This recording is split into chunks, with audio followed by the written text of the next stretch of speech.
ओशो का नाम तो आपने सुना ही होगा। जो नहीं जानते उनके लिए बताऊं, ओशो भारत के एक दार्शनिक और आध्यात्मिक गुरु थे। विवादों से बड़ा गहरा नाता रहा।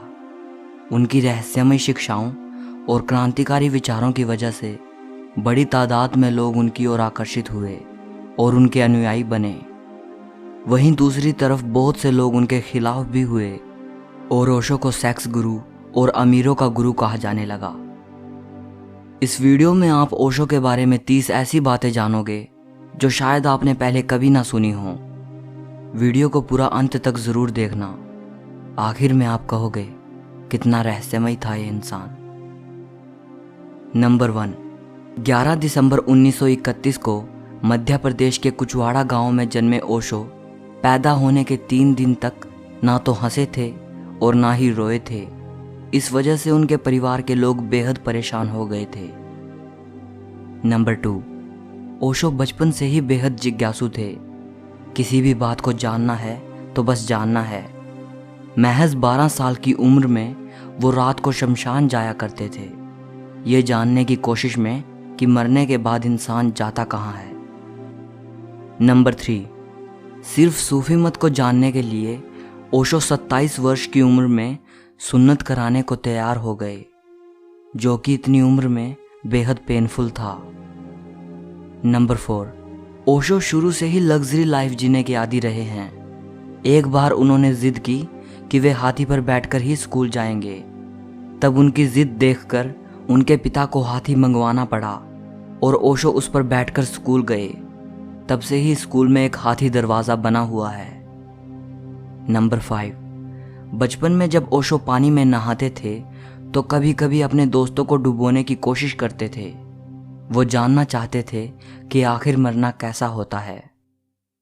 नंबर 6, बचपन में बनारस के ज्योतिष विद्वानों ने ओशो की जन्मपत्री देखकर कहा था कि इस बालक के 21 साल का होने तक हर 7वें साल मृत्यु का योग है और शायद 21 साल का होने तक इसकी मृत्यु हो जाए, लेकिन अगर ये बच गया तो इसके बुद्ध होने की संभावना है।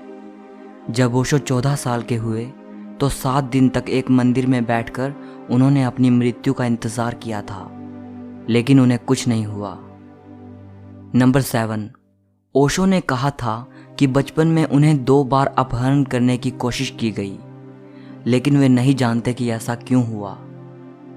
नंबर 8, स्कूली दिनों में ओशो को एक पीपल के पेड़ से बहुत प्रेम हुआ था। वो हर रोज़ आते जाते उसे निहारते थे और अपने आप को इमोशनली उस पेड़ के नज़दीक पाते थे। एक दिन उस पेड़ के साथ कुछ अनोखा हुआ। ओशो कहते हैं, ये तो मुझे भी नहीं पता वो क्या था, लेकिन कुछ घटित हुआ और उसी दिन से उस पेड़ के साथ एक विशेष प्रकार का संबंध हो गया, जिसको मैंने पहले कभी अनुभव नहीं किया। इंसान के साथ भी ऐसा लगाव कभी नहीं हुआ। नंबर 9, 21 मार्च 1953 के दिन 21 साल की उम्र में एक पेड़ के नीचे ओशो को संबोधि प्राप्त हुई। उस वक्त वो जबलपुर कॉलेज से फिलोसफी की पढ़ाई कर रहे थे।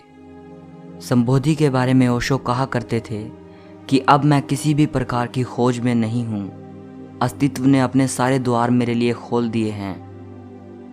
नंबर 10, संबोधि यानी ज्ञान प्राप्त होने के बाद भी उन्होंने अपनी स्टडी को जारी रखा और सागर यूनिवर्सिटी से फिलोसफी में फर्स्ट गोल्ड मेडलिस्ट रहकर एमए की डिग्री ली थी।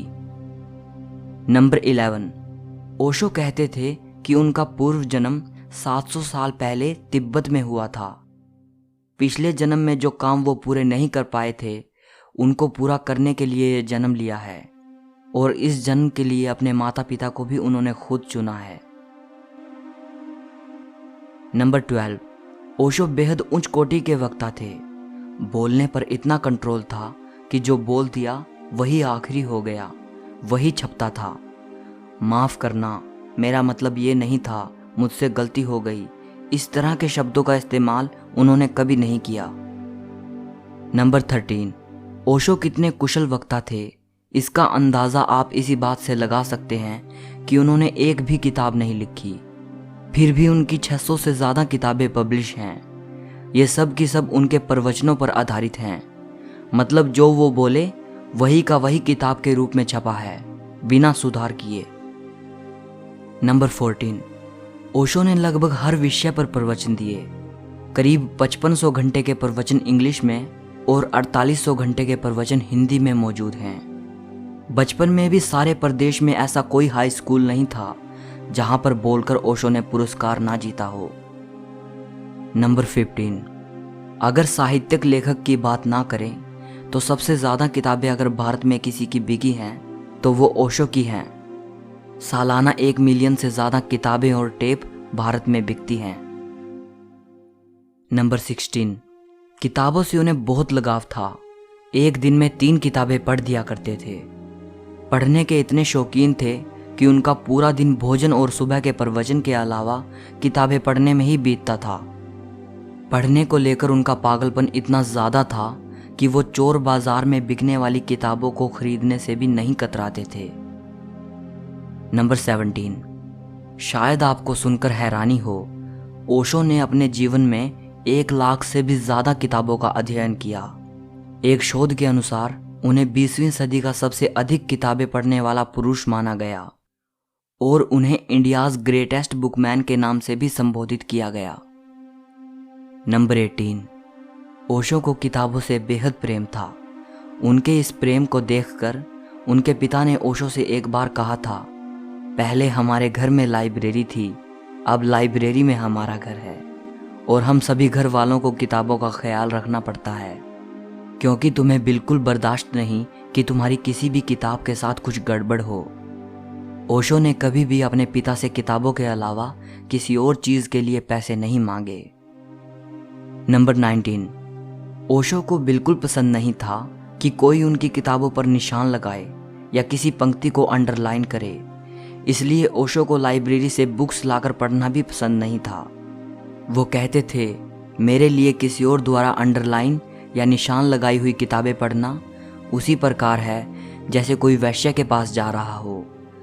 मेरे लिए कोई पुस्तक मात्र पुस्तक नहीं, ये एक प्रेम संबंध है। नंबर 20, ओशो बचपन में अपनी नानी के पास रहे। नानी ने ही उनको पढ़ना सिखाया। जो भी किताबें उन्हें पसंद थी उसे वो रात में अपनी नानी को पढ़कर सुनाते।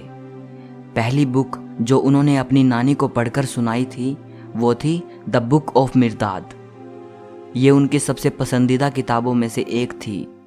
साथ ही ओशो ये भी कहते थे कि मनु संहिता और मनु स्मृति को मैं दुनिया की सबसे कुरूप किताब मानता हूँ। नंबर 21, ओशो की लाइब्रेरी में 1 लाख किताबें हैं। ओशो ने मृत्यु से पहले अपने लोगों को इस लाइब्रेरी की किताबों को अलमारियों में बंद रखने का निर्देश दिया था। साथ ही ये भी कहा था कि इन किताबों को तालों से खोलकर सिर्फ उन्हीं को पढ़ने की इजाज़त है जो उन पर लिख रहे हों। उसमें भी किसी को एक बार में 3 से ज़्यादा किताबें निकालने की इजाज़त नहीं है। ओशो का कहना था, ये लाइब्रेरी आम जनता के लिए नहीं है, इसकी किताबें उन्हीं के लिए खुली हैं जो उन पर यानी ओशो पर शोध कर रहे हों। नंबर 22, ओशो गजब के तर्कशास्त्री थे। उनमें किसी भी बात को सही या गलत साबित करने की पूरी क्षमता थी। यही कारण था कि कोई भी व्यक्ति उनसे वाद विवाद नहीं कर सका। पोप ने भी उनका चैलेंज स्वीकार नहीं किया।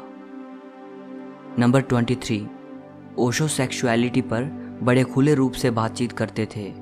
वे सेक्स को लेकर खुले स्वतंत्र तरीके की वकालत करते थे, इसीलिए उनको काफ़ी क्रिटिसाइज भी किया गया और उन्हें सेक्स गुरु कहा जाने लगा। नंबर 24, ओशो को बातचीत या कम्युनिकेशन शब्द बिल्कुल पसंद नहीं था। वो कहते थे, ये मेरे लिए एक भद्दी बात है, मेरा शब्द तो संवाद है। नंबर 25, ओशो को उर्दू की प्रसिद्ध गायिका नूरजहां का गाया गाना वो जो हम में तुम में करार था, तुम्हें याद हो कि ना याद हो, बेहद पसंद था। नंबर 26, ओशो लगातार 15 वर्षों तक प्रवचन देते रहे, लेकिन 1981 से करीब 3.5 साल के लिए वो सार्वजनिक मौन में चले गए थे। नंबर 27, ओशो के पिता ने ओशो से संन्यास लिया था। जिस दिन उन्होंने संन्यास लिया था वे ओशो के पैर पकड़कर खूब रोए थे। नंबर 28, ओशो को अमीरों का गुरु कहा जाता है और उन्होंने खुद भी अपने इंटरव्यू में बार बार जिक्र किया है कि वे अमीरों के गुरु हैं। वो कहा करते थे कि मुझे तुम अमीरों का ही गुरु बनने दो, गरीबों के लिए तो और भी बहुत से गुरु हैं। यहाँ अपनी बात को सिद्ध करने के लिए वो ऐसे तर्क दिया करते थे कि अमीर होना कोई बुरी बात नहीं है, बल्कि जिसके पास धन है वही धन की व्यर्थता को समझ सकता है।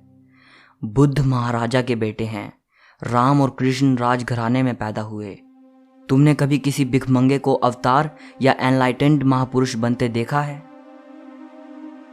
नंबर 29, ओशो के पास 90 रोल्स रॉयस कारें थी।